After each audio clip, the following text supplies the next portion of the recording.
Te, good morning. Good morning. Yan.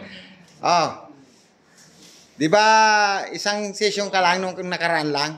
Kasama mo sila mama mo. Yan, saka si papa mo. Yung nakaupo doon. Bali, ang sakit mo noon ay di makatulog. Ayaw mong lumabas ng bahay. Lagi kang nasa loob lang ng bahay. Ay, hindi ka nakikipag-usap kasi parang sabi mo may bumubulong sa puso't isipan mo na ganito ang mangyayari sa'yo, ganyan, ganyan. Yun ay, mga bumubulong sa'yo ay, ano yun, mga bad spirit. Ngayon, simula nung dinala ka dito ni mama mo at papa mo dito sa Alipin Ama Jesus Nazareno, natanggal yung mata niya nga, hindi na nagano. natanggal yung bad spirit na bumubulong sa'yo. Ano na yung pakiramdam mo sa ngayon? Ayos na. Ang tawag niya sa sakit mo dito sa Pilipinas, sa mga doktor, anxiety o pagkabagabag o depression. Wala talaga siyang gamot. Pagkabalisa. Yung mga ganyan. Hindi siya makapagtrabaho kahit na yung magbukas ang Tinanggal ng Diyos yung bad spirit sa loob ng katawan mo. Ngayon nakakaagdalaw.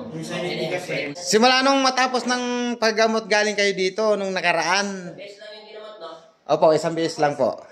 Yun, buti nga, graduate ka na kaagad. Kumusta na yung pakiramdam mo sa ngayon?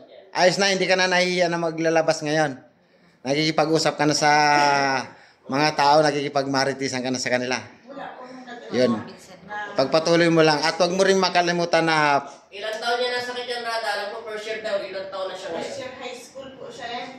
Bali, ilang taon nang nararamdaman yung sakit mo yan? First year high school daw. Ilang taon na siya ngayon? First year high school ka pa lang noon? Ilang taon ka na ngayon? 23 po. 23. Tagal, ha? Ibig sabihin, 16 ka pa lang noon nung nasa yun na yung sakit na yan, yung may bumubulong. Yung ano po, first year college po. First year college. Bali, Ano nagkasakit po? Pati rin. Ituturo sa yung exercise niyan. Yung exercise ng ano. huwag kang makakalimot sa ano ha, te.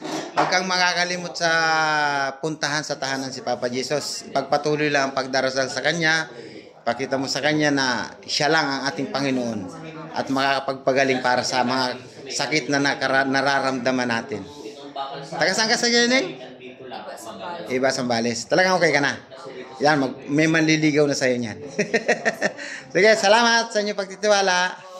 Okay. Ano mo siya? Kapatid mo. Kaya, bye-bye.